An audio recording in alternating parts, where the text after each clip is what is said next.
I've started the stream. You can check whether the stream has started. I've started the stream.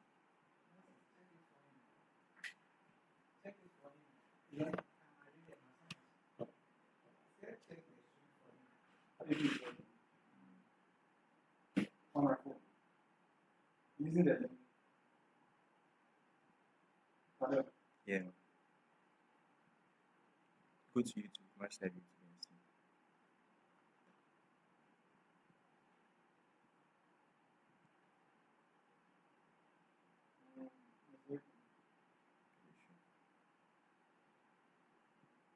So you can see my screen.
Good morning, everyone.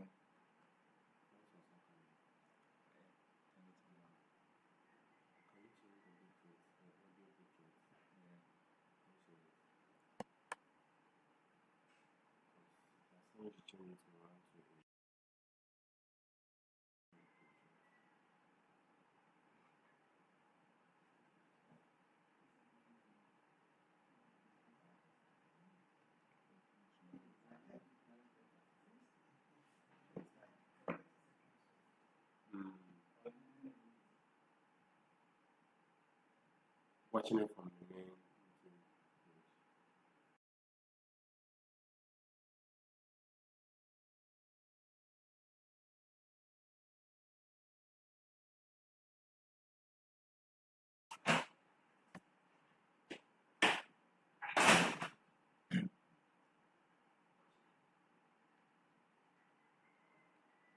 Okay. Good evening, everyone. I would like to actually welcome you to this session. So, this briefly and short, a business analytics in the modern era seminar, right? Designed for students, entrepreneurs, and even workers alike. Exactly. So, this seminar would be a 3-day seminar, right? A 3-day seminar.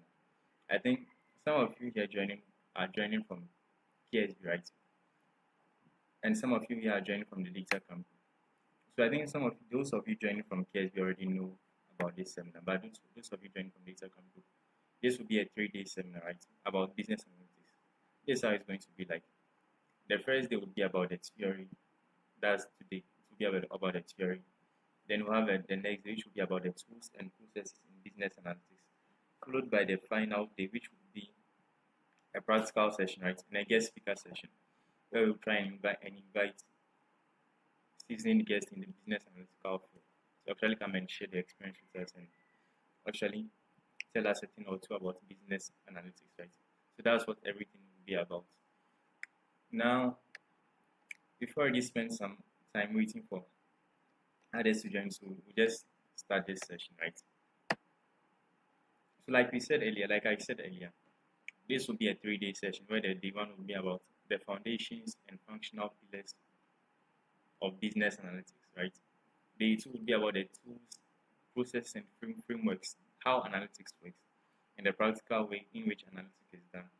Then day three will be the applied scenarios and case studies.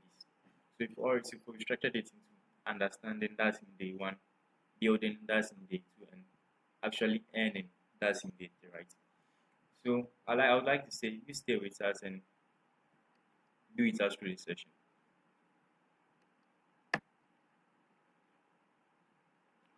So business analytics is a very popular concept, right? I know that some of you here and those of you here watching me, this is not your first time hearing about the term, right? But before we first dive into the business analytics, let me tell you how a brief info about how this session is going to be like, right? This session will be in 2 parts, right? It will be a maximum 2-hour long session, right? But it will be in 2 parts, the first part and the second part. After the first part, we'll be having some Q&A. That's a short Q&A. Then the second part, where we'll also have the short Q&A. We plan to have about 1 hour and 30 minutes of tutoring, then 30 minutes of Q&A in total, right? So if you are spectating and you are watching, I would like to see any question you have in your mind, just put it down or maybe put it down in the comment section. Once you are done with the first part, I'll just quickly come and have a look at it, right? And you don't need to actually worry or stress yourself much. Anything you have, you can just, like I said, you can just drop into the Q&A and I'll come and answer it. Now, let's get into it, right?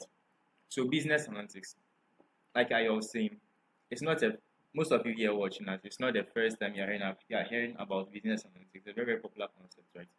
But what's actually business analytics? Before we understand business analytics, we first have to understand the problem at hand. Exactly. Businesses has been in operations, right, since the existence of humankind, since the olden days of Babylon to the start of civilization, to the start of the first, second century, or business has existed. And it will continue to exist even after our exit from this world, right? So business is not something that humans can't do away with. We can't do away with business. Exactly. Now, business has existed for a long time, and business itself has undergone several evolutions, right? Several evolutions. Now, let's state the problem at hand. Most of us here who have started a business or about to start a business, mostly we start business by what we call an intuition or a gut feeling, or maybe a recommendation, right? We do start, but mostly we do start the business by mostly what we think a recommendation, a gut feeling, or a recommended action. But the thing is, no matter how you start the business, in running the business, there is some kind of things that's involved. And most of us here are guilty. That we run businesses based on gut feel and intuition, right? Now, let me tell you the problem at hand. About 58% of business decisions currently are set to rely on gut feeling rather than data. And the another statistics also say that 70% of laggard companies use gut-based decisions, right? 81% of new businesses 81% of businesses suffer from gut feel decisions. We'll come and explain later. 20% of new businesses also fail in their first year. Then 50% of businesses fail within 5 years. That's the truth, and that's the harsh reality. 20% of new businesses fail within their first year, that's year one, and 50% of businesses fail within 5 years, that's within year five. Now, what's the cause of this failure? It's what we call the gut feel reality. Now, let me give you the flying blind and the flying with instruments paradox, right? Imagine you are a pilot, right? Imagine two pilots. For instance, let me give you an example. Imagine two pilots. They are all from Accra, flying to London. Exactly, they are all flying to London. Now imagine one pilot has an instrument, a dashboard, everything on their computer, like how the modern airplane is, with fuel gauge and everything, measuring altitude and measuring everything, measuring the plane condition, measuring everything, acting on all data points from the plane and acting on all data points from the journey, distance travel and everything. That's for the condition of the first pilot. Now imagine the second pilot too, who flies blind and be like, oh, I know London there. The moment I see Big Ben, it should tell me I'm in London. So what the second pilot does is the second pilot just picks a plane like this holding planes with nothing and just fly through the air. And he thinks that, oh, let me just fly through the air. Once I see Big Ben, that means I'm in London. So I should find a place to actually land my plane. Who do you think will suffer a crash first? Let me ask you this question. Who do you think will suffer a crash first? The paradox of flying blind and the paradox of flying instruments. The pilot who flies with instruments, data points, measuring the plane, measuring the weather condition, measuring the fuel, measuring the everything. And the second pilot who flies blindly, just waiting to get to Big Ben and say that, oh, I'm in London, then that means I have to land here, and then I have to just see Big Ben in London and just find a suitable place to land my plane. Who do you think will suffer a crash? The answer is very, very clear, right? You and I know the person who suffered the crash, and it's the person who flies blindly. This was very, very easy for you guys to tell that, oh, the person who flies blindly will suffer a crash. Meanwhile, you think in businesses, the person who actually make decisions based on gut feeling will not suffer. Who told you?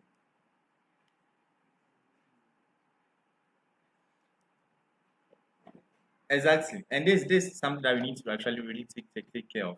And that's what I call, and that's what we call the paradox of flying, and that's what we call the paradox of flying blind and the paradox of flying with instruments.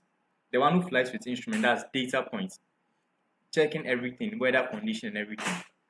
Or it's actually guaranteed a safer travel than the one who actually flies without instruments, just moving about on its way. So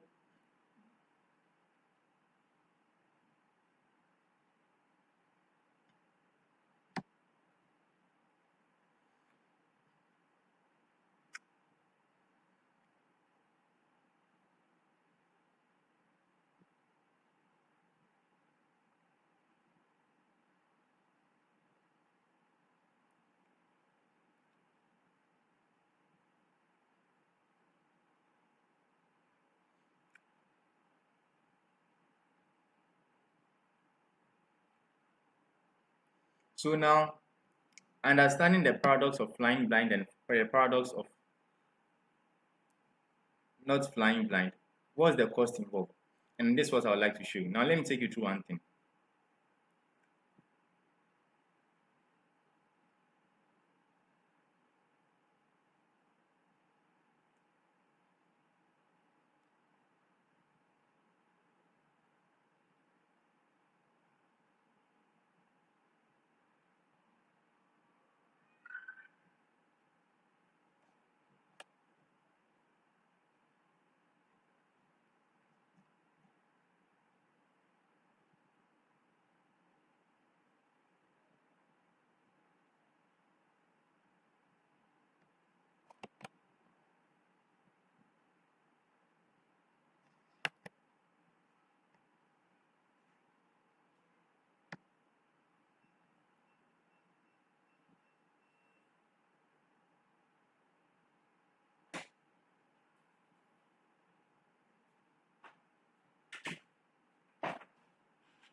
Guys, there's kind of a technical problem, so you guys should give us 1 minute, right, to be back.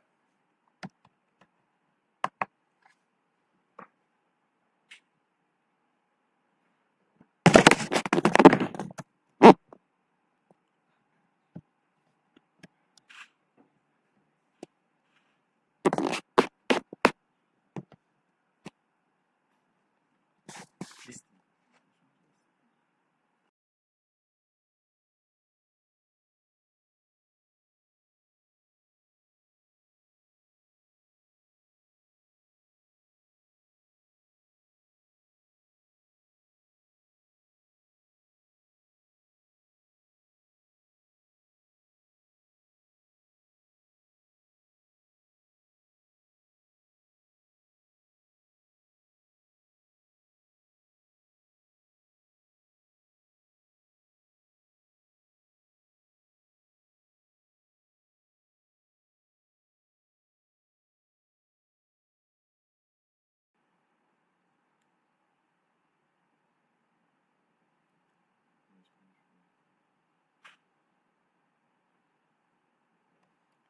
So let's move on with the presentation, right?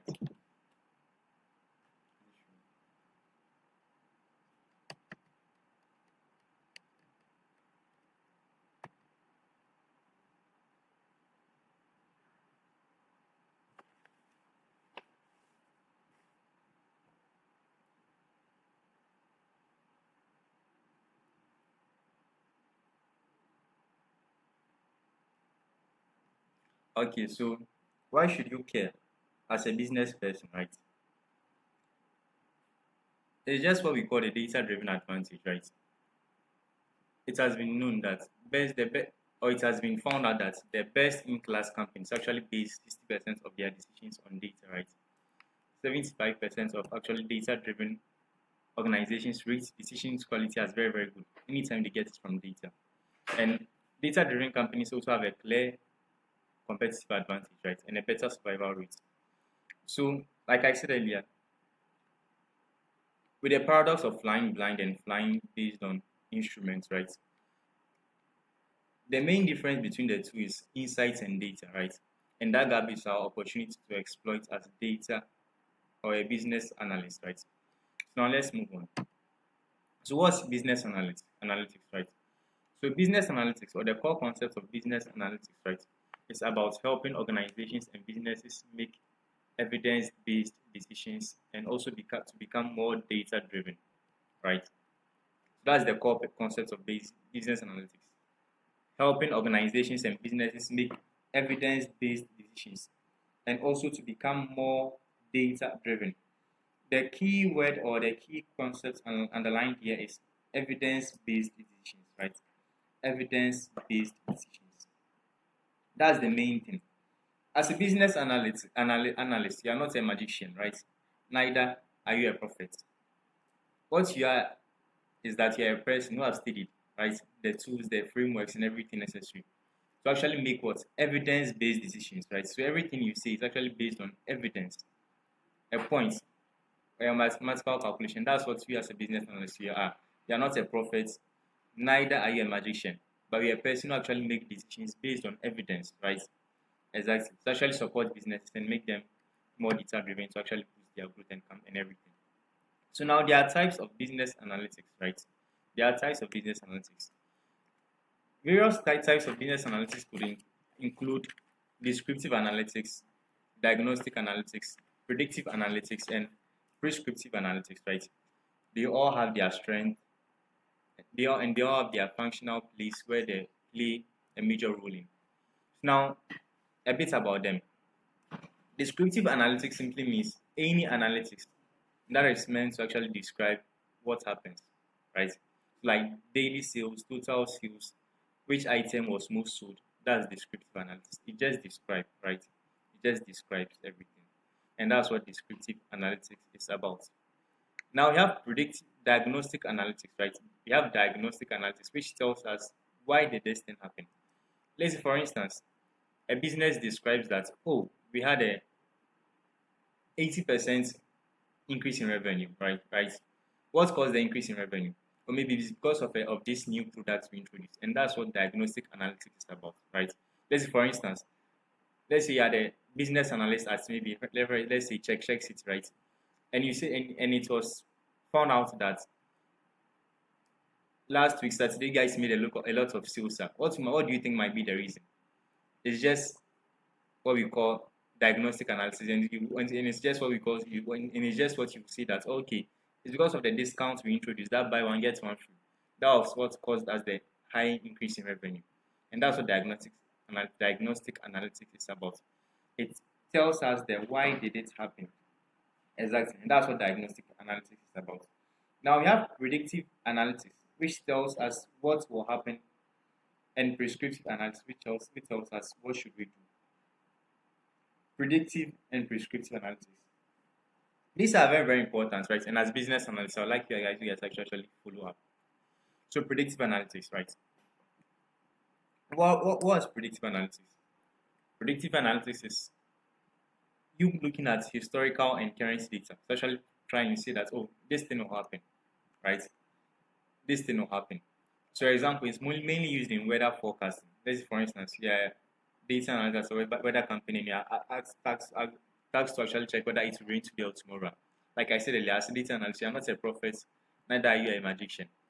You are just making the calculations based on existing data and based on evidence. And that's what you do when you try to actually predict what will happen. Predictive analytics, right? This is very, very important in business analytics because let's say, for instance, when AI came, right? AI wiped out a lot of companies. Example is, let's say, for instance, example is the homework companies in the US, right? In the US, there are lots of companies who actually do homework. who that like their main business model is doing homework for people and everything. When AI came, it actually wiped out a lot of these companies. Why? Because with AI, you can simply just ask a question and you get everything. So you don't need to actually pay somebody to actually solve your problems or solve your homework to you. So you see that thing, predictive analytics. While the AI wiped away a lot of companies, some companies also benefited a lot from AI. For instance, like Khan Academy, for instance. And it all boils down to predictive analytics. As a business analyst, you should forecast and tell on based on current demands and trends that, oh, with what's happening in the current market, do I think or do we think that this and this would happen, A and B would happen? And if this would happen, what should we do to actually protect ourselves against it? And that's what you do when you go into prescriptive analytics, right? Prescriptive analytics. So let's take it simple. Predictive analytics tells us what will happen. And what will happen, you're not just saying knowing what will happen, you are knowing what will happen to the tree man will say to wear a metal helmet, right? In local tree, they'll call it, you are telling what will happen to actually wear the deer check. See there's something. To actually protect your head. And that's what predictive analysis is all about. And the prescriptive analysis, what you should do when what you think will happen. And that's what prescriptive analysis is about. So this is just the four types of business analysis, and I think you guys are through with it. I'll be asking you questions, so you guys should actually focus and pay a lot of attention, right? I'll be asking you a lot of questions. Now, like I said earlier, these four analytics types, right? They all depend on one another. You can't do one without the other, and that's what we call the analytical staircase, right? Before, as a data analyst, you tell what will happen. That's predictive analysis. You have to actually do what happened, why did this happen, and what will happen. You see the thing. So, for instance, I'm a weather forecaster, right? If I'm to predict what if I'm to predict the weather tomorrow, what should I do? I first have to describe the weather. Let's see the weather over this week, right? And see that, oh, this week has been maybe cloudy and everything. Why is it cloudy? Maybe because clouds are in there or heavy clouds are moving from maybe India to Ghana or something. That's the why did it happen.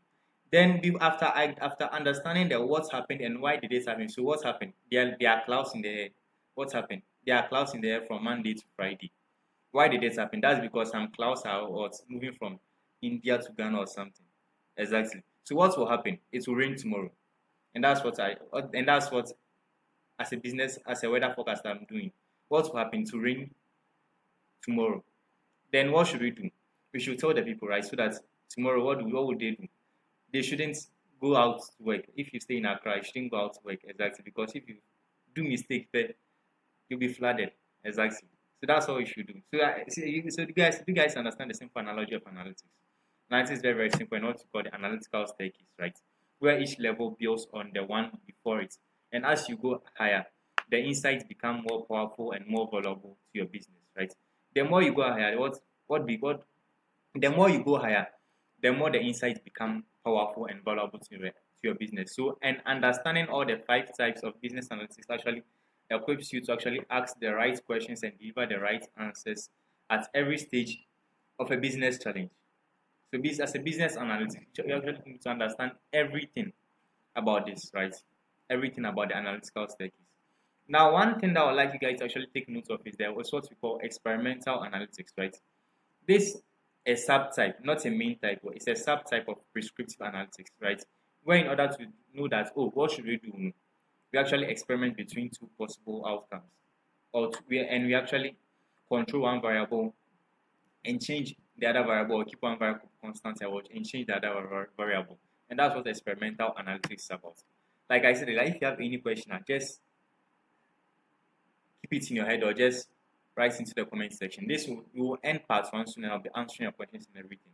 So you guys should actually stay with me. Exactly. So now, descriptive analysis and diagnostic analysis is something we've said earlier, and predictive analysis and prescriptive analysis is something we've also discussed now. So let's move on to experimental analysis. Like I said earlier, guessing between two options. But you're not just guessing, but you are using data, right? Instead of guessing, you actually test and let the data decide, right? So for instance, you are a shop owner, right? You want to run experiments to see that, okay, how do I get more sales? So I want to test this particular scenario. So option A, you bring all your items outside the shop for 1 week. You lay them outside. You lay them outside. You cover it with maybe rubber for the every person passing by to see. That's option A. And option B, you actually keep the products inside the store, right? Inside the store, and you sit outside the store in your chair, right? Then you actually compare the two outcomes. Okay, so the first week I placed the items outside, right? And the second week I sat in the store and I kept placed the items inside, right? Which of the week did I generate more money, or did I generate more revenue, or did I generate more leads? The one that the week that you generate more leads, that's the week you say that okay, then that means if I place my things outside for more people to see, it causes people to actually come and buy my things or this or that or that. And that's what experimental analytics is about. You just test, right? Test the scenario, measure the outcome, then you decide the future, right? Very, very simple. Test the scenario, measure the outcome, then you decide the future. And that's what experimental analysis is very about. It's very, very easy as well. Exactly. Now, I wanted to ask you guys some small quiz, right? But I would like to actually answer your questions first so that we actually move on to what's next. So just drop your questions into the comment section. I'll be answering them soon.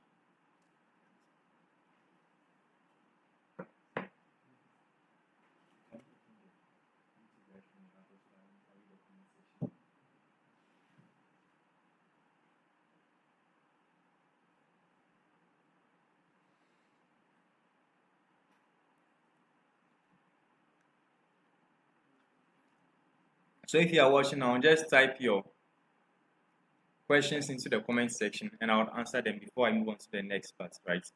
About where analytics gets applied in the functional pillars of business analytics. This is very, very, very important, right? So I'd like you guys actually be with us as we move through this session. Like I said earlier, this session is would be very, very interesting. The functional pillars of analytics. Right now, just drop your questions and everything, and I'll be ready to answer them.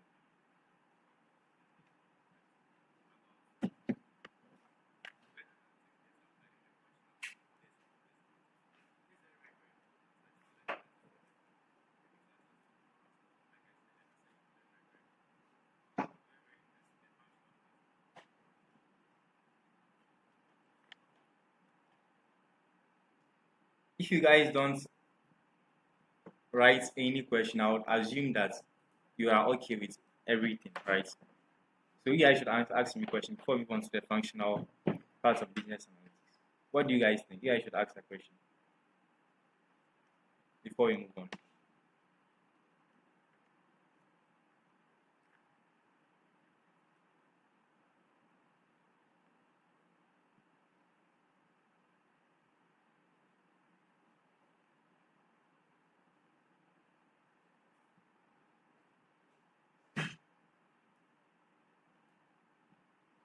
I really want to understand the test, measure, and decide, right? Okay, for instance, let me go through the experimental analytics, right? Again, the test, measure, and decide. For instance, let's say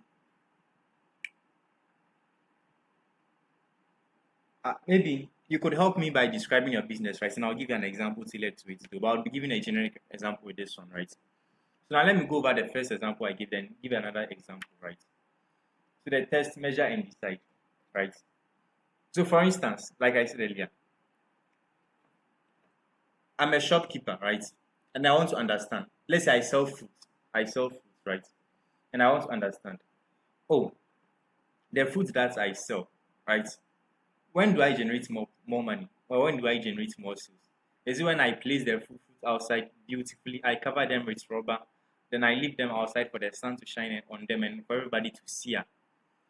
Is that when I generate more profit? Or option two, when I keep the fruit inside the store, then I just place a signboard outside. Oh, I'm selling fruit. Come and buy. But the fruit is inside the store. Nobody can see the fruit. Then for the 2 weeks, I measure the amount of money I received within the 2 weeks, right? That's the first week where I place the fruit outside. Then the second week, that I did not place the fruits outside, but I placed it inside the store. Which one generated me more money? When I test this and measure the amount of money I received from the 2 weeks, between the 2 weeks, right? Then I see that okay, when I place the foot outside, I had more sales. That's just the meaning of the test, measure, and decide. So I've tested between placing the foot outside or placing the foot inside. Which one brings more money?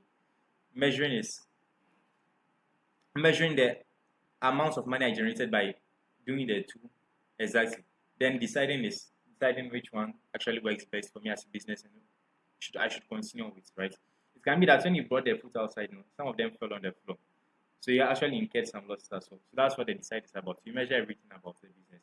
But somebody has stated that he does logistic services, right? So I actually like to actually maybe use it to actually explain the test, measure, and decide. So for instance, the logistics services, right? Let's say maybe you subcontract logistical deliveries for small companies, right? Like let's say the ladies who sell on their social media handles, right? You do deliveries for them, right? You can test a scenario. Okay, maybe for instance, does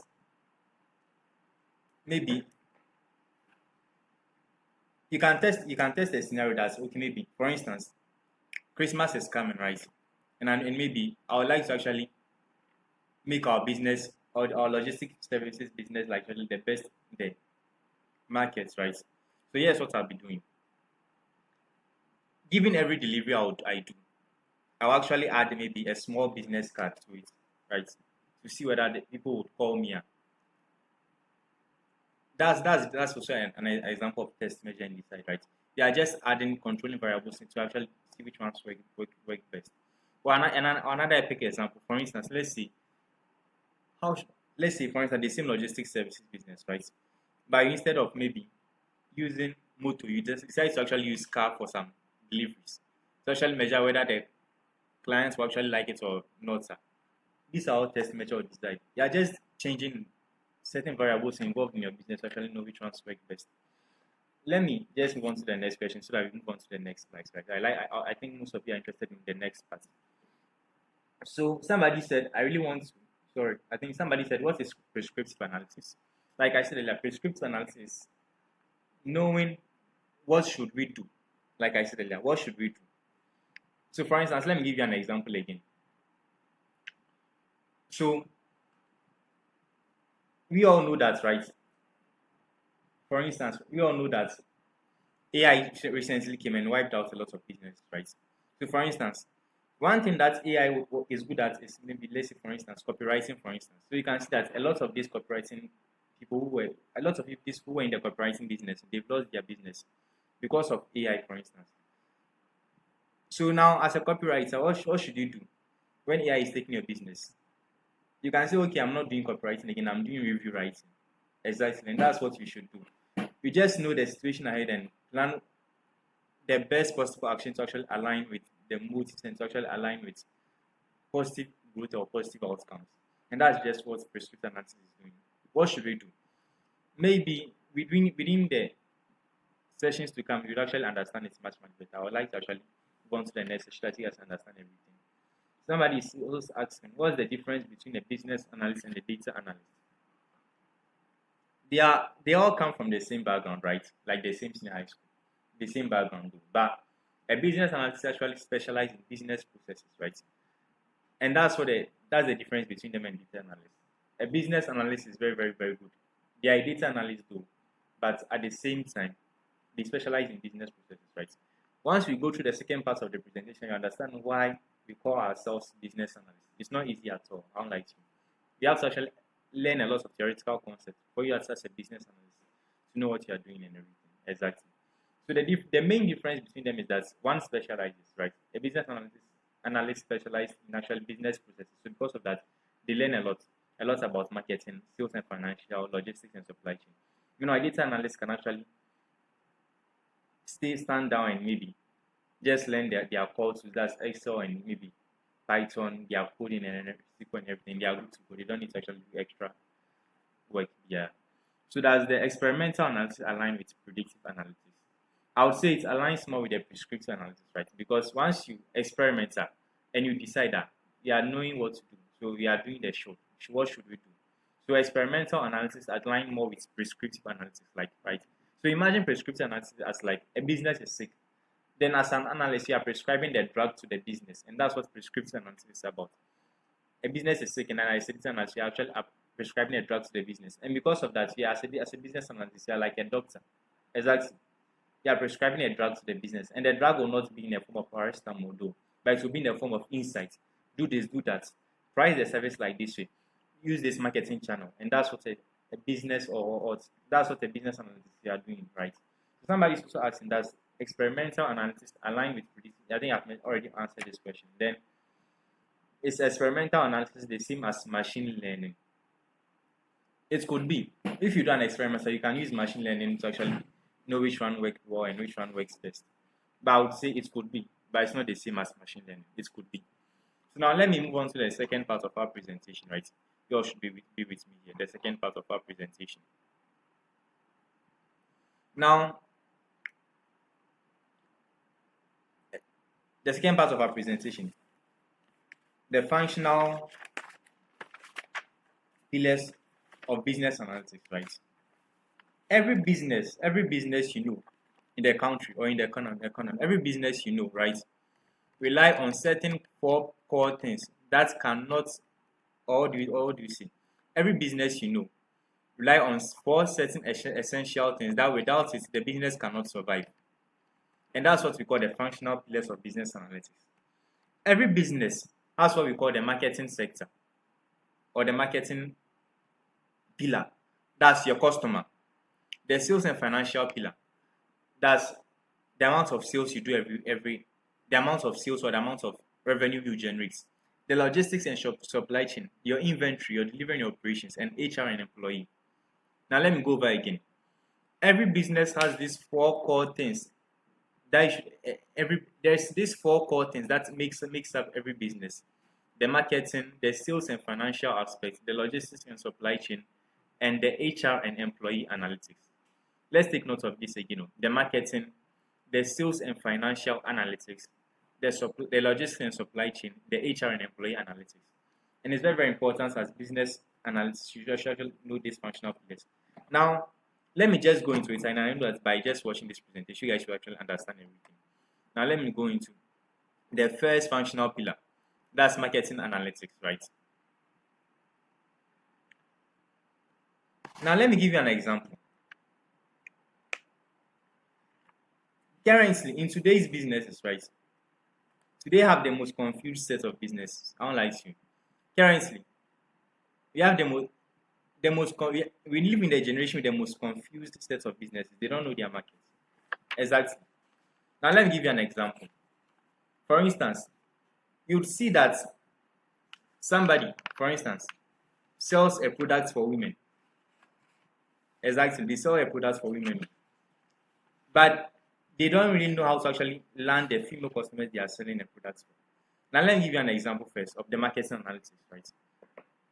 Let's say I run a business, right? Let's say, for instance, I run a business around maybe mobile money, right? Mobile money, right? Who should I target? Exactly, mobile money. Should I target underage people with not even with no SIM cards or even or people mature people with SIM cards? That's just an logistics. That's just an analogy. Now let me bring it to the real life scenario. For instance, marketing analytics. You'll see that some businesses, right? I know that this okay. You guys should actually take note. There are some businesses, right, who would actually, for instance, let's say they would pay, assuming they would pay, let's say, for instance, 20,000 cedis for a stand at an event. Then they would say that, oh, they are doing it for the publicity. They are lost. They don't know their markets and everything. They don't know what they are doing. Marketing analytics. Now let me take you guys through marketing analytics, right? Marketing analytics is the process of understanding your customer, understanding who the customer is, where they live, where they stay, how they shop and everything. And that's what makes marketing analytics, right? Marketing analytics contains the offer, the goals, the target market, the miracles and mysteries, the presence and active, the content type, and everything about marketing. Now, when I walk you guys through everything, you'll actually understand and actually notice me more. Now let me take you through the offer. Every business has something we call an offer, right? As a business, you are trying to actually create something for the consumer or the customer, right? So there's something called, that's what we call the offer. So for instance, if let's say I sell popcorn, my offer is what? A nice popcorn, a nice dish, right? If I sell jollof, my offer is a jollof. At the same time, if I offer a service, exactly. If I offer a service, let's say video editing, graphic designing, my offer is what? Graphic designing. I want to make this clear to you, and you guys actually understand me as time moves on, right? Let me make it clear to you. So now, every business has an offer, right? As a business, is your offer makes or break you, right? And your offer should actually satisfy the needs of the target market. Exactly. Let's say, for instance, right, you do maybe plumbing services for housing and hotels. If that's your offer, then you should make sure that actually serve businesses with the right things and right operations, right? Now let me move on to the goals, right? The goal is also what we call a North Star guide for a business, right?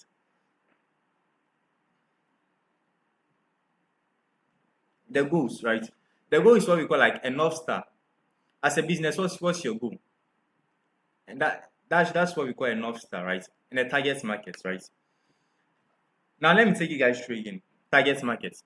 A target market for a business is your ideal customer avatar, ideal customer profile. For instance, let's say for instance, I do maybe write thesis for people. What's my target market? Final year students, right? Not third year students, not second year students, but final year students, and that's my target market, right? So now let me use this as the example to actually run through everything. Let's say, for instance, I'm somebody who writes thesis for people. What's my offer? I'll write a thesis for you. What's the goal of the offer? You get a nice published chapter 1 to read chapter 1 to chapter 6 thesis, right? What's my target market? My target market would be people in their final years who are about to actually graduate and they have to work on their thesis, right? Now let's go to what we call miracles and miseries. As a business, you actually need to actually understand your customers' pain points so that you actually need to actually serve them well. What is your customer pain points? Is it that they really need A, or they are suffering with A and they want B? So what's the miracles and miseries? For instance, with this same thesis data analysis, right? With this same thesis, is the misery is that the person is occupied with other things and they only have time to actually work on their thesis, or maybe the person is actually suffering a lot. So their thesis is there. So they actually need somebody to actually help them on their thesis, and that's the misery. And what's your miracle that you're offering to the person to actually guide the person through? And that's everything about miracles and miseries. These are all very, very important. Now let me go to the present and active, right?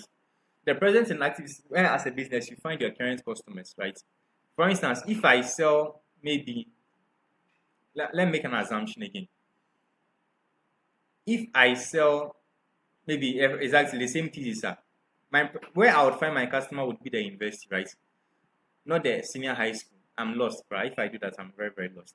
Where I would find my customers is the university. So that's what my present and active would be, and that's what as any other, and that should be the case for any similar business as well. Where you'd find your company, where you'd find your customers live and active is what we call the present and active, and these are all important in marketing analytics, right? This all play a role, and you actually come to understand me little by little, right? So now let's move on to the content type. As a business, you actually need to actually establish a content type, right? One that generates authority for the business, right? I think a lot of you guys here can actually saw the case of the Nigerian lady who was sacked from Zenith Bank, right, for creating content. People are arguing that the content does not suit the content is nothing harmless, but it's because they are not business analysts, so they don't really understand what's at stake and what's at hand. Exactly. As a business analyst, you know that a content represents your business, right? The content represents your business. For instance, As Kumasi Hive, an entrepreneurship and ecosystem hub, our content is what? To educate the youth, to educate students, to educate entrepreneurs. So that this will be our content, marketing analytics, for instance, business analytics, right? There is no way a new song should pop up and you should be promoting their song. Nah, that's not our content type. And the content type is meant to actually establish authority for the brand. So if you are here and you actually know what we call the top four companies, that's like PwC, EY, KPMG, and Deloitte, you know that they actually have this long blog pages, right, where they establish content, where they post content. They can post like a long article, and that's where they establish authority. Once you read any of their content, any of their blogs, you realize that there's a lot of knowledge in this content. Exactly. And that's what the content type does for a business. And as a business, you have to actually know this as well. So let's say, for instance, I operate a gift shop, right? What would be my content? A blog. So every day in this world, I'll make a blog about every special day, whether Easter, Christmas, Eid. I would make a content. Best gift to get your mother this Mother's Day. Best gift to give your father this Father's Day. Best gift to give your children this Children's Day. So the moment somebody searches with gift ideas for my father, gift ideas for my mother, my content will pop up. Exactly. And that's what we call the content type. Understand? A content is meant to establish authority. And that's very, very important as a business analyst to actually take notes. Anytime you are working or diagnosing on a business. So now let's go to the email. An email is a very, very important form of marketing or important form of business marketing analytics though. But since most of our audience here are not most of our audience here are students, right? You don't understand this much, but emails form a very, very big part of marketing analytics, right? Now let's go to the funnel. A funnel is what we call a customer journey through the business, right? So let's say, for instance, I operate a barber shop, right? What does my customer journey look like? My customer journey look like a person would come to a barber shop and maybe within 4 or 5 years they will actually barber with me, and that's what the customer journey look like. Or maybe a person would barber with me maybe around for 4 or 5 years time, and that's what my customer journey looks like. And that's everything about my customer. That's what everything about my funnel.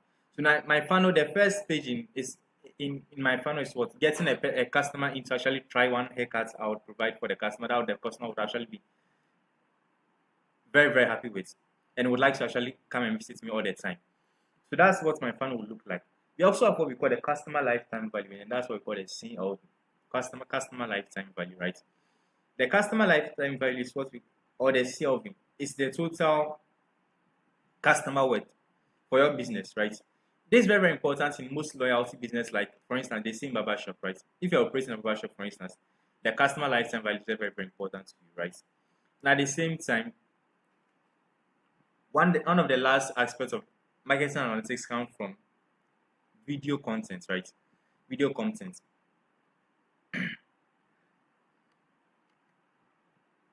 Now, let me go into marketing analytics metrics, right? As a business analyst, why does marketing analytics matter to us? Marketing analytics matters to us in a lot of ways because, like I said earlier, it's one of the functional pillars of business analytics, right? One of the main ways customers or people find or get to know our businesses, one of the main things that make up our business is the customer. Without the customer, we are nothing. So because of that, as a business, you have to actually take note of that and keep that in mind, that our customer is one of our main pillars, and without them, we can't survive. So the marketing pillar of our business would actually need to be measured and treated very, very well. To actually treat the customer very, very well, there are some certain metrics that we measure so that we actually have the best conditions possible for the customer and for the business as well. For instance, let me give you an example. I just started a business, right? I just started operating a business, right? Maybe I'm offering, let's say for instance, I'm a clothing shop. I'm selling ladies' clothing, right? Ladies' clothing.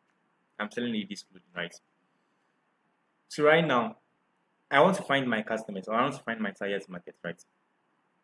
What do you think would be involved? First of all, I'll create a social media page where I'll post my ladies' clothing, right? I'll create a social media page where I'll post my ladies' clothing. Now, after creating a social media page, what should I do? I need to find customers, but I'm not getting people to actually join me. What should I do? Maybe I allocate a budget that, oh, I'll hire some influencers or engage in some digital ads. Exactly. So the total amount of money that I allocate to actually spend on getting new people to actually know my business is what I call the budget in marketing, for instance. Budget. So now let me take you guys through these metrics. Budget, for instance. Now budget is number one. Budget.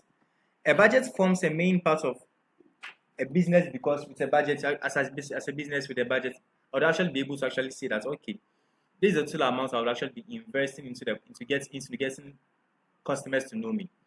And with the budget, what do I hope to achieve?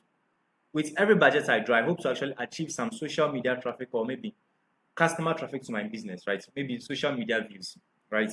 A budget and social media views. Now let's go to what we call conversion rates.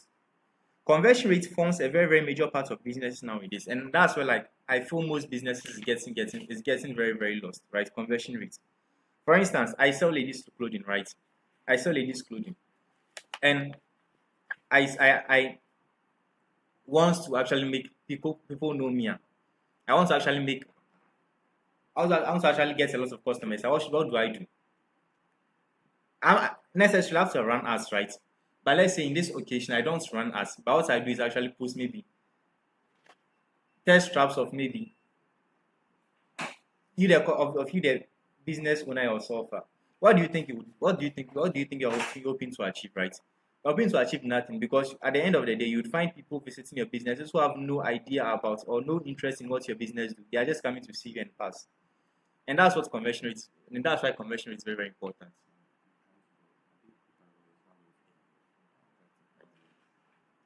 And that's what conversion rate is all about. Knowing your business, knowing the business you do, knowing the type of customers involved in making your business successful, and knowing how to actually get them to actually sign up. So, for instance, let's say you want to let's say for instance you run two type of ads, right? The influencer ads and maybe Facebook ads, right? You'd find that maybe with the influencer ads you get a lot of people visiting your media page to actually see your products and see everything about your products, right? So you get actually a lot of people visiting your page, right? To actually see your products, right? But you see that about maybe let's say for instance, if about 1,000 people actually see your page, only maybe let's say for instance 10 will end up buying. If you pay the influencer around maybe 10 cities, right? At the same time, you actually do social media ads. This is digital marketing ads on Facebook, for instance, where you actually invest maybe the same 10 cities, but you find out that maybe okay, with the 10 cities I invested in Facebook, only 200 people visited my social media page, but out of them, about 100 people actually bought something. That's what we call the conversion rate. Knowing your customers, knowing the right way to get them, and knowing everything you need to do to actually get them, and it's very, very, very important. I'm really saying this because right now we find a lot of business actually lost on what we call the conversion rates, right? Let me give an example.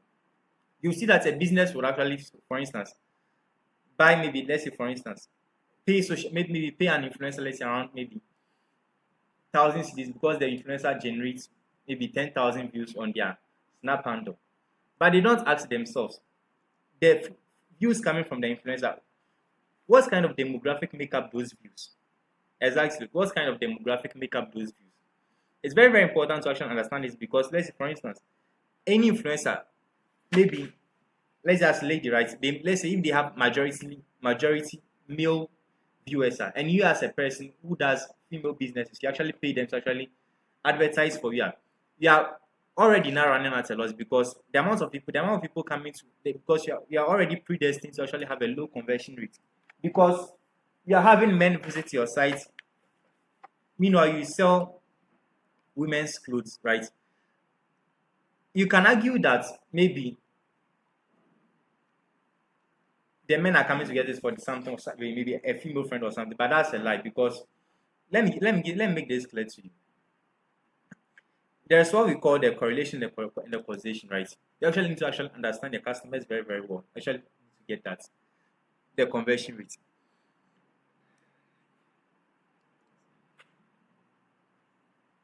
So that's what conversion rate is about. Conversion rate is simply knowing the customers who get in, the amount of leads you generate, and the amount of them who convert. So now let me give you a final example, right? A final example. Let's say, for instance, I sell cars, right? I sell cars, right? And every day, what I do is I park my car outside maybe. Let's say for instance, I park my car outside maybe Brunei hostel waiting for somebody, waiting for students to see her. I'm already now deceiving myself because what are the students at the Brunei hostel, how many of them earn more than 300,000 cedis, let's say, a year? Or how many of them have made around 300,000 cedis in their accounts to actually buy a car? Do you guys understand what I'm trying to make clear to you guys? What I'm trying to actually say to you guys. Conversion rate plays a lot because let's for instance, I sell cars, right? And I go and park my car, I go and park a car, let's say around maybe Brunei hostel, and I put a for sale flyer around it, oh, for sale. They might take pictures of the car that, hey, this car, they're very, very nice. They'll take pictures on their day, but it will be in their gallery. Exactly, it won't go anywhere. At the same time, let's say I'm selling a car, right? But instead of maybe parking at Brunei hostel, I go and park the car at maybe somewhere around, maybe let's say for instance, Ghana Petroleum Company, the Cocoa Board, for instance. I might be getting very, very few people standing there to actually watch the car, though, but I'm telling you, a lot of them would actually develop much more conversion rates, right? Would actually be much more interested in buying the car and actually generate much more genuine leads. And that's what conversion rates is about. So as a business, for instance, as a business selling ladies' clothes, and you post their straps of yourselves for men to come and watch her, yeah, the conversion rate is already very, very low because already now you have missed your target market. Exactly, you've missed your target market. Now let me go to the next metric. That's very, very important to you as a business analyst in marketing analytics. It's what we call the cost per customer acquisition, right? Again, the same way. Let me make an example to you. For instance, the same way, I'm a business, right? And I pay around maybe 1,000 cedis to an influencer to actually advertise my business for me. And I get around maybe, for instance, 10 people buying my products. Then that means the cost per acquisition is the total budget or the total amount I sent in. The total amount I sent in, right? All over the number of people who actually bought the product. And that's the cost per acquisition. So how much does it cost to actually get one customer to actually patronize something? And that's the cost per customer acquisition. You do this by actually knowing the budget you actually sent into the business, the budget you sent into the marketing, the budget you sent into the marketing. To actually get a single customer. And that's the cost per customer acquisition, right? There's another thing called the bounce rate, and that's also very, very important to you as a business, right? Let's say, for instance, as a business, let's say, for instance, you are a business, right? And let's say a lot of people actually get to do the same way. Let me use the same example, right? Let's say I sell ladies' clothes, right? I sell ladies' clothes as a business, right? I sell ladies' clothes. Meanwhile, instead of utilizing the right metrics and the right way to actually advertise and get people, maybe for instance, Facebook ads and everything, I don't do that. What I do is actually I post very beautiful, let's assuming I'm a lady, right? I post very, very beautiful pictures of myself so that a lot of people come and watch my status and like my status. What do you think would happen? I would have a lot of boys in my DM saying that, oh, I would like to buy something. You know, they are lying. They just want to get my number. You understand? And that's what we call the bounce rate. How many people actually approach the business though, but they don't end up buying a single thing? And that's another metric you need to actually check very, very well as a business. That's what we call the bounce rate. A bounce rate is very, very, very important to you as a business because it's very, very key, crucial to actually understand why the customers are churning. So, for instance, I do graphic designing, right? The moment I mention the price, now customers will be like, "Oh, I'll get back to you. I'll get back to you." I need to do something about it. And what do I need to do about it? I need to do experimental analytics, right? So maybe I can set up a day that, okay, maybe today, if a lot of these people come to me that they want to do graphic design, I'll just say this. And tomorrow I'll say 100. And out of the 2 days, which one do I get much more money? And when I do this, I actually adjust and see that, okay, when does the pricing point actually affect the number of people actually getting to me? And that's what I get to know that okay, maybe when I utilize a price point of around 50 cedis, the bounce rate is very, very low, around 50%. But if I utilize a price point of maybe 200 cedis, the bounce rate is around maybe, let's say for instance, 80%. So the bounce rate is simply the amount of customers getting to know you. They get to know you, but they don't end up actually buying a single thing. And that's what the bounce rate means. Exactly. This is very, very important because, like I said earlier, a lot of people are doing business, but the business are predestined to not succeed because they are doing things very, very wrongly. Now, let me reiterate this metrics again. Budget. As a business, the total amount I send in that, okay, this is the total. This I want to. Let's say I'm selling clothes, right? The total amount of like, okay, I'm allocating this amount of money for for ads so that people get to know me. That's the budget, right? What's the traffic? The amount of people get to know me. What's the conversion rate? The amount of people actually end up buying because as a business, I only generate profits when I make a sale. So the conversion is very, very important to me. And these metrics are very, very crucial. Conversion rate, cost per customer acquisition, and maybe bounce rate.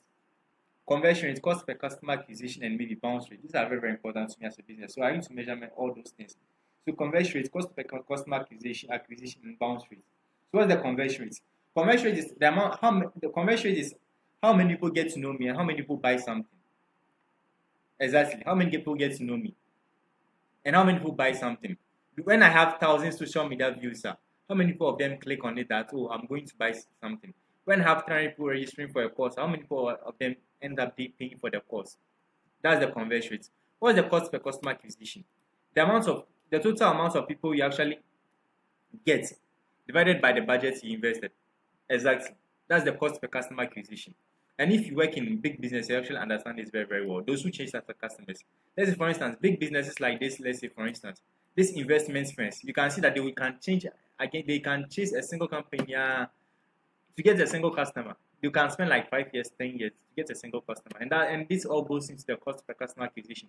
It depends on the lifetime value the customer is bringing to. Because some business, like for instance, the same business, like let's for instance, the investment firms who like maybe chase a single customer for like maybe 5 to 10 years. Anytime the customer is to make a deposit or to make a purchase, you see that the customer will make a purchase in about millions of dollars. Exactly. And that's the cost per customer acquisition. So you see that they actually budget a lot. And that's the cost per customer acquisition. I want you guys to actually understand this metrics for. Hopefully, we get to the Q&A where you guys actually ask more questions, where I make it more clear to you guys, right?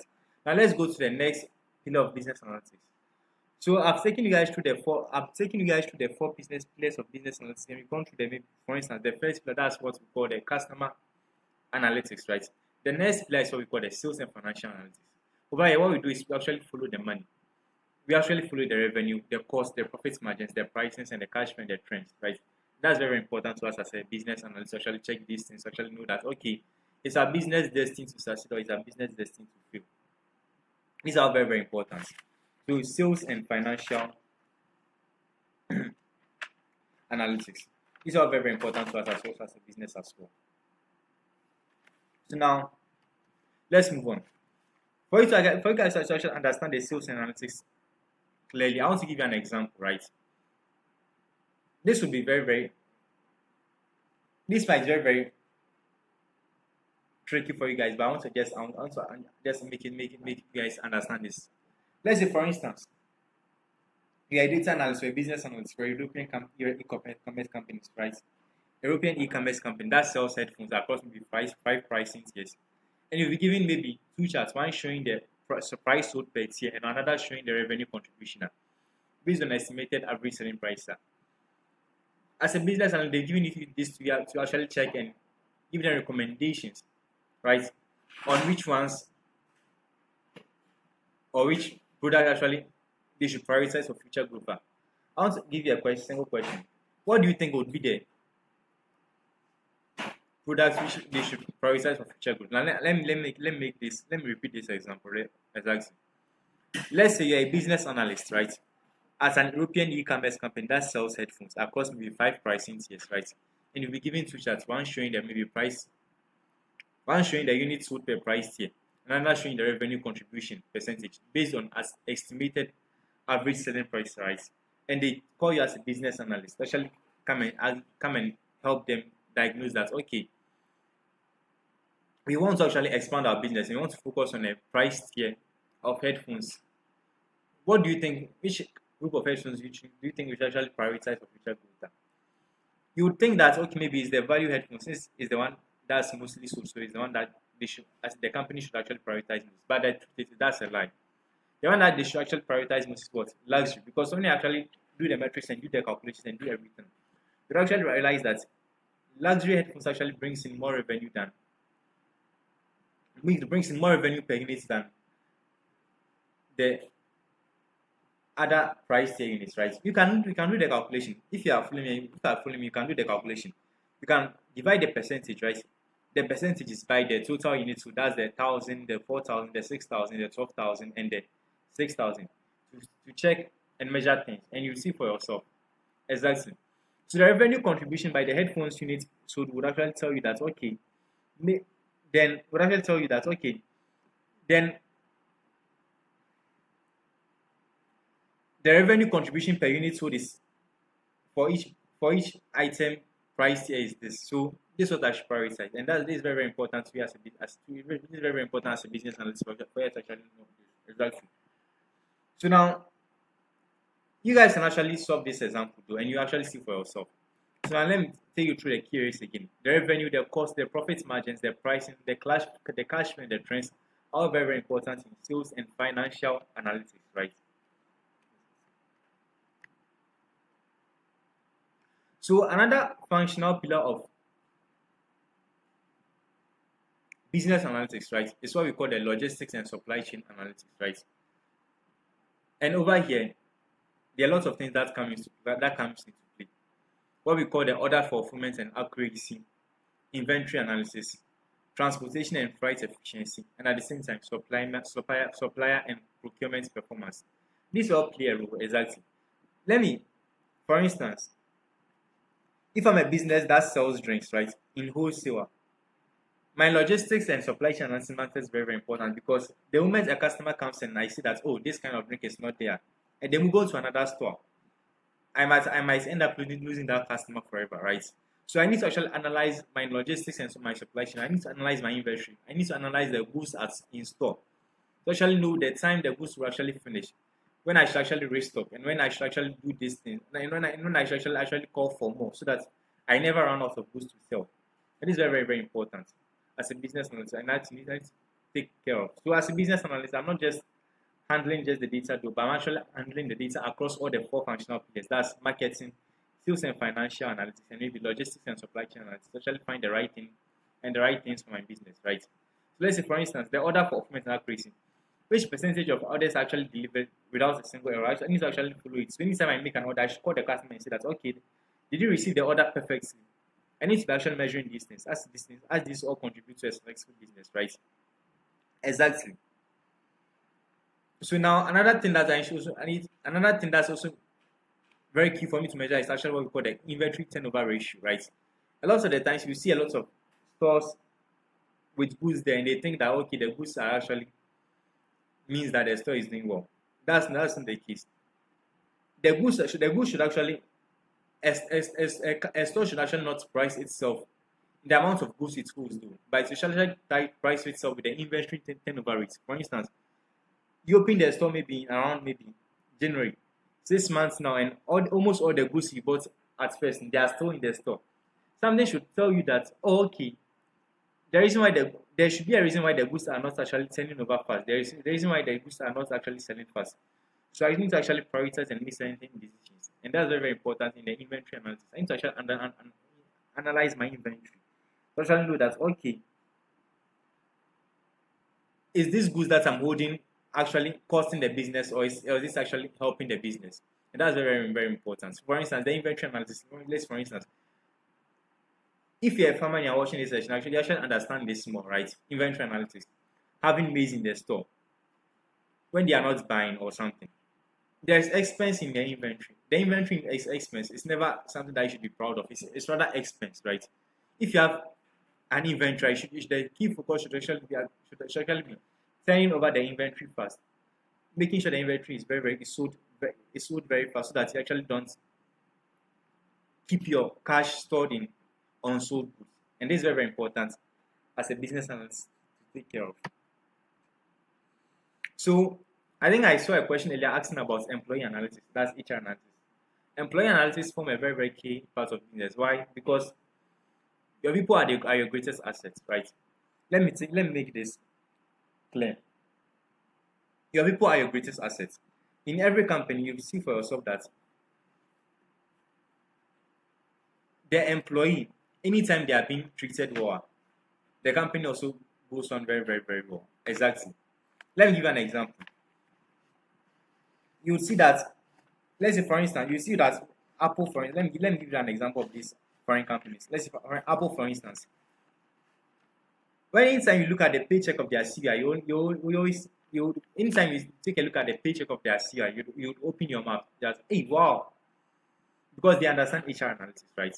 Anytime the employee prioritize the growth of the company, then that means, unlike you, that means there is a 90% chance that your company would succeed. Exactly, and that's what we call HR analytics. Developing the best suitable conditions so that your companies, so that the employees feel appreciated, and actually they need to actually put in their work to actually get the company ahead. Exactly, and that's what HR analytics is about. If you're a business in, maybe for instance food, if you're a bit, for instance, a big business in, let's say if you're a business and you actually deal with, if you're a business and you actually maybe your focus area is maybe restaurants or hotel, you actually understand this more. The HR analytics, right? HR analytics is very, very, very important as a business, and it's very, very important for you to actually know about it. So what's HR analytics, right? HR analytics is actually analyzing your employee, right? Analyzing your employee performance, productivity, engagement, and development. So actually, I think that's okay, or assess that, are the employees, are they being, like I said, are they being given the optimum conditions to actually prioritize the growth of this company? And that's what HR analytics is about. You actually do this by measuring the performance and productivity of the employee, and at the same time engaging them and developing their skills as well. We are in, like I said, we are in a fast evolving world, right? And at the end, develop and without developing yourself, or without developing skills, things become obsolete, right? So HR analysis is also very, very, very important. Like I said earlier, the people are the greatest assets in every business.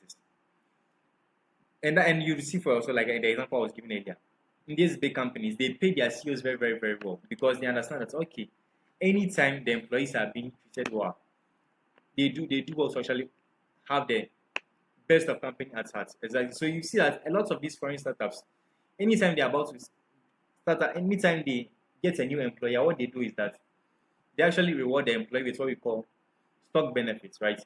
Stock benefits. So they've rewarded you to a part of the company so that you'd actually have the company at heart. So that, like, okay, given my stock benefits now, it means that anytime the company does well, I get an increase in stocks, or I get an increase in revenue. So what should I do?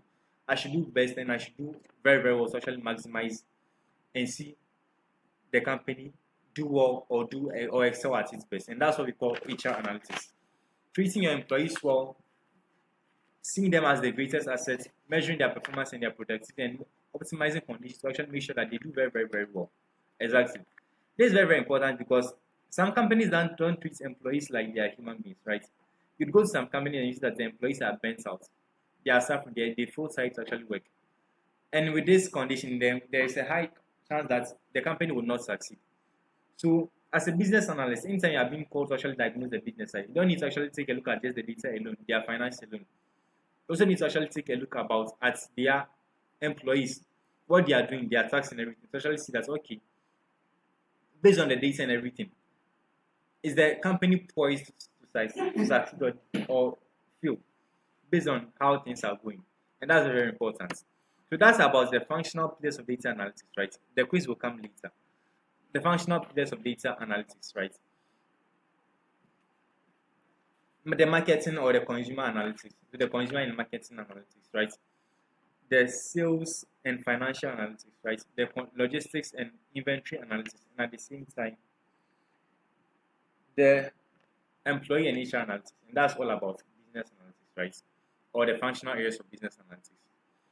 Right now, there is a massive opportunity of business analytics in Africa's informal markets, right? And those who adopt the analytics, even in their simplest form, actually have a massive competitive advantage. Let's say, for instance, I'm a shop that sells, let's say, for instance, ladies wear and other things, right? And I adopt analytics. What will my future look like? I would be like, okay, I want people to actually know my business, right? So what should I do? Do I pay an influencer or I invest in Facebook ads? I do all these things, right? So I'll check if I pay an influencer 1,000 cedis, how many people at the end get to patronize something? At the same time, if I invest 1,000 cedis in Facebook ads, how many people at the same time ends up patronizing something? How many people ends up buying something? After this, with these two things, what I now do is that I try the conversion rate. That's how many people end up buying something. I track the customer acquisition cost. How many people get to find the business in total? Or how many customers in total got to know the business through that channel of marketing, right? Then I also track what we call the bounce rate. For each thing I did, how many people actually purchase something, right?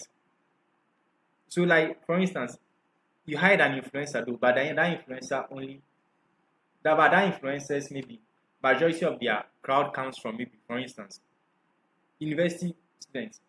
And let's say for instance you are selling cars, you're already running at a loss. You already see that a lot of the guys will message you, but none of them will buy the car. Exactly, because you are missing the plot and you are missing the target market, as it was stated earlier in the empiric, as it was stated earlier in the ellipse in the graph I showed you earlier about marketing analytics. You actually need to understand these things very, very, very, very well to actually help your business grow. So, as a young business that I've started selling something, if I'm to measure something, I should measure my conversion rate for my customers, right? My conversion rate, my conversion rate, right? My customer acquisition cost, right? Cost per customer acquisition, and the since I should actually measure my bounce rate to actually see that okay, it's my business destined to succeed or destined to actually fail. And these are all things that we call, and these all form parts of the paradox that we mentioned earlier when you started this session, right? So those who adopt analytics, like I said, like even in the slightest form, will actually have a massive competitive advantage over those who actually make guesses and decide based on intuition and decide based on intuition, right? Now, I would be welcoming your questions and everything. There are lots of things we discussed today, and unfortunately for today, we actually had a lot of technical challenges which slowed down the whole session and everything, and slowed down the tempo of the whole session. It's something that I apologize. It's something that I apologize and we apologize, and we actually commit to actually make and solve it in the session in the session to come tomorrow, right? So now I'll be welcoming the questions and everything. I've seen a lot of questions coming flowing through the comment section, and I'll be welcoming them, right? So now let me take some of the questions I've seen. So now if you are watching this session today, I would like to say that you can. This is a chance for you now to actually bring in your questions, right? Or now be welcoming them. So I'm seeing that.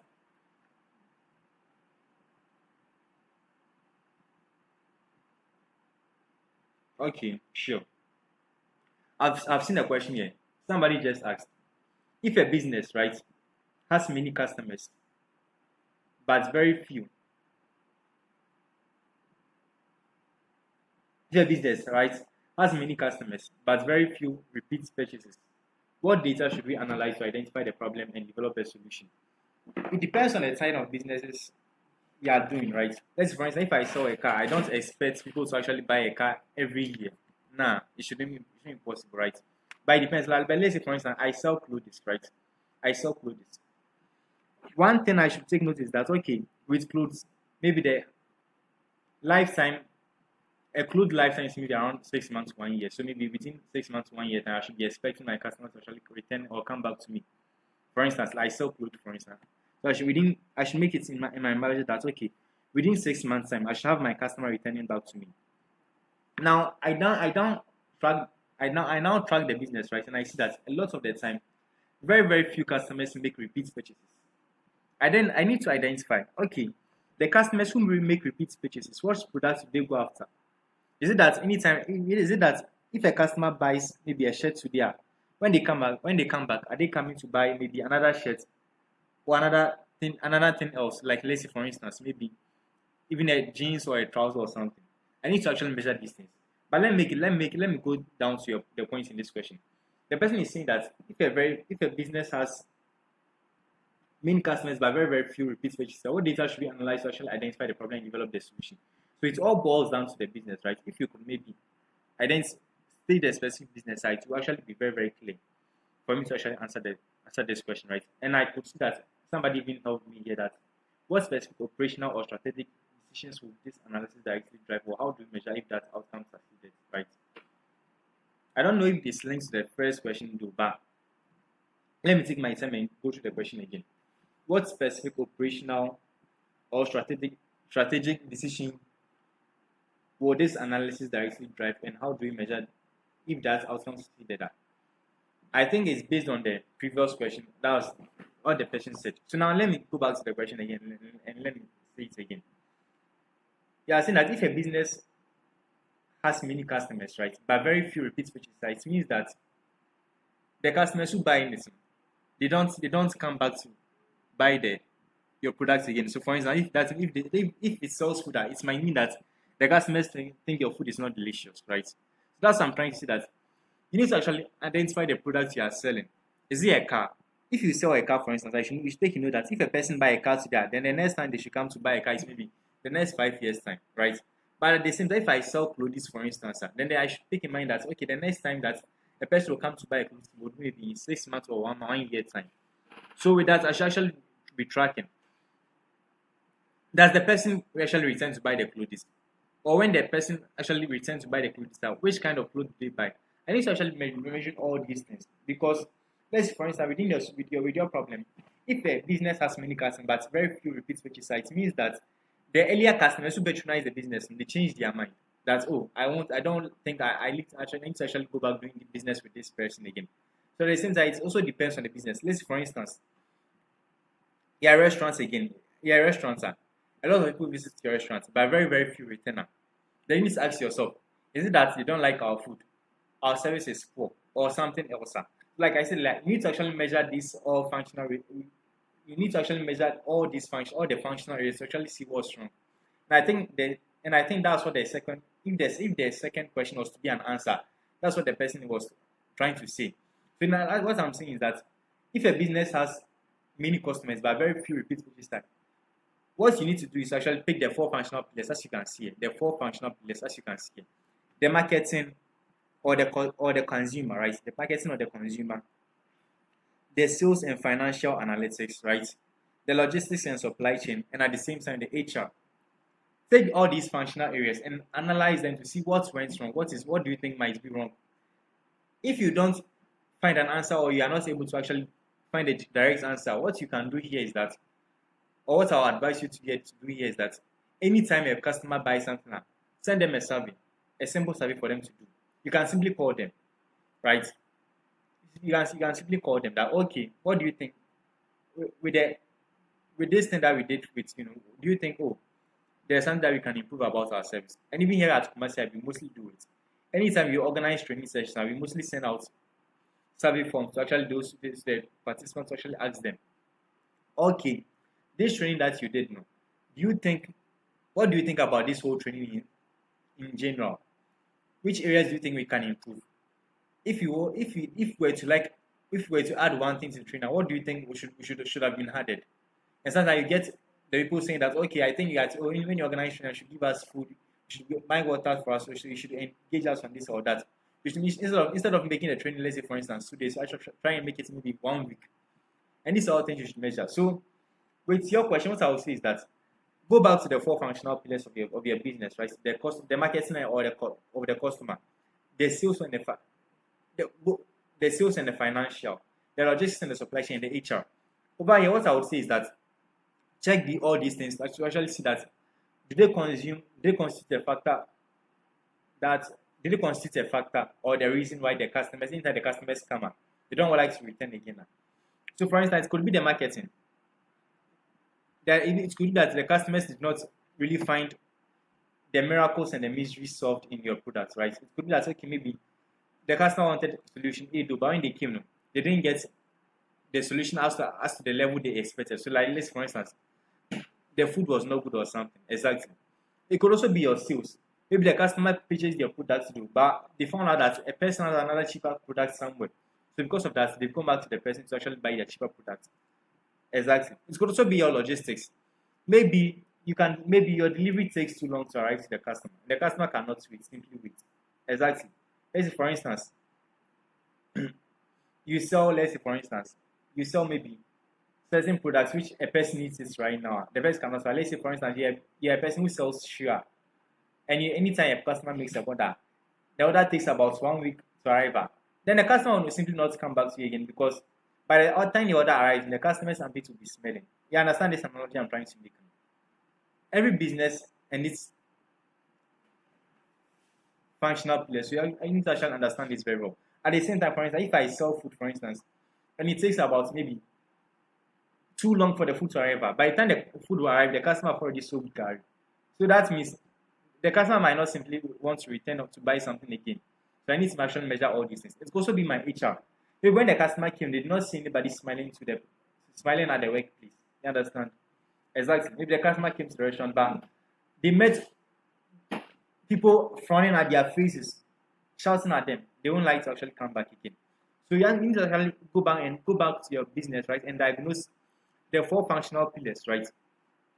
Sit down and pick a pen and a paper and go through the 4 functional pillars and see that, oh, was there something wrong that actually made, or is there something that is actually making customers not want to do repeat purchases with us again now? And when you do that, so you can actually find the reason. And like I said earlier, if you do that and you don't find the reason now, actually try and engage what we call a survey. You can bring a survey, post-service survey, after the service or after the purchase side, include the survey. So ask the customers, what do you think about this? Can you have your opinion about this? And then and analyze that survey to actually see that, okay, based on the responses generated from the survey, this is what the customer thinks. This is what's actually happening in their brain. So that they can actually understand and actually get to know everything that's going on with the business. That's very, very important for us. Exactly. So that's how I'll answer your question though. That's Patrick. That's how I'll answer your question though. If you have any other question now, I'd like to say drop it in the chat. Right? I'll be open to actually answering them. Now, official Mr. Dan, I think I answered your question in together with Patrick's question, right? But what I would say is that at the same time, go back to the functional pillars, right? And under the functional pillars, you'd find a lot of metrics to actually diagnose. And if you don't know what to do, try experimenting your products, right? Experimenting and also doing surveys to actually know what's wrong with the customer and what's wrong with them. Target market. It could be that the price point is too much. It could be that a lot of things. It could be a lot of things. So you need to actually sit down and diagnose a lot of these. So you need to actually sit down and do a lot of problem solving on the other hand. Exactly. Now I'll be welcoming questions. Again, I would like to actually apologize. This session started with some technical issues that slowed down the tempo of this session, and I sincerely apologize. Hopefully, we'll get to correct that in tomorrow's session, right? Tomorrow's session will be about the tools and process of business analysis. And then tomorrow, what we'll cover is the tools and process of business analysis. We'll cover the analytics life cycle, the tools, like I said earlier, the current tools, that's Excel, Power BI, Python, R, SQL, and how they are utilized in business analytics, right? And the modern tools as well. Right now, there's modern tools like Microsoft Fabric, K9, and Databricks, where analysis can simply be done with a single sentence, with a simple English, right? Making it very, very, very interesting for business to actually engage with business analytics nowadays. So tomorrow we'll cover the analytics cycle followed by the tools and also try and map problems to solutions, right? And at the end of tomorrow, we'll actually have a practical demo where I'll take you guys through an example of Microsoft Fabric with AI augmented analytics, right? So tomorrow will be a very, very practical session tomorrow. And now if you are coming tomorrow, I'd like to say that try and gear up for tomorrow, since tomorrow will be a very, very practical session. And tomorrow, like I said, I will be using Microsoft Fabric. Microsoft Fabric is a very, very important to and very, very good to do. So that's what tomorrow will be about. And again, I apologize for today. Like I said earlier, the technical challenges we had slow down the tempo of this session, made everything slow. So I have another question, and I'd like to actually answer this. So somebody is saying, when two analytical approaches give different recommendations, what criteria should businesses use to determine which one is more reliable before making a decision? So it depends, right? It depends. When two analytical approaches give different recommendations, what criteria should businesses use to determine which one is more reliable before making a decision, right? I would say that it depends. Certain times, you would think there is a conflict between the two analytical approaches, right? There is a conflict between them. You think there is a conflict between them, but the truth is there is no conflict between them. They actually sync perfectly. Let me make clear, for example. Let's say for instance, I sell clothes, right? I sell clothes, right? My customers are saying that okay, they're closing, I should reduce the price. Exactly, my customers are saying I should reduce the price. That's what some of the customers are saying. Maybe reduce the price, right? Exactly. And others are also saying something different there. It's up to me to actually try and reconcile the two. So I actually see that if there is a possibility of joining the two. So now let's say for instance, Patrick, if you could mention your business, I'll be very, very grateful because with that I'll be able to actually give a tailored recommendation for it. But right now I have to actually make a lot of assumptions and a lot of analogy, which is not helping much, right? So Patrick, if you could help mention something about the business, I'll be very, very grateful. But without it, I'll be giving the analogy and the assumptions, right? So let me take an assumption again. When two analytical approaches give different recommendations, what criteria should businesses use to actually determine which one is more reliable before making a decision? Like I said, like, it depends on the two. There are certain businesses, right? There are certain businesses where one functional pillar will actually constitutes about maybe more than 60% than the other functional pillar. Let me give an example. Let's say, for instance, I'm a restaurant, right? I'm a restaurant. I can brand myself as a luxury restaurant, right? So I can set my food prices very, very, very high. And at the same time, I'll get customers, and I'll be in business. At the same time, another person can say that, okay, I'll make my own restaurant and I'll make the prices very, very low. In a view that people will get to patronize me. And that people can actually go out of business. Exactly. Let's say, for instance, Movenpick has set a standard for itself as a premier restaurant in Ghana, a luxury restaurant in Ghana. And because of that, it knows what it does. It won't reduce the price of the food. Exactly.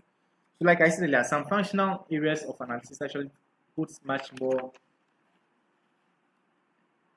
weight than others. Exactly. Let's say for instance, at Movenpick, for instance, what they care more about is what?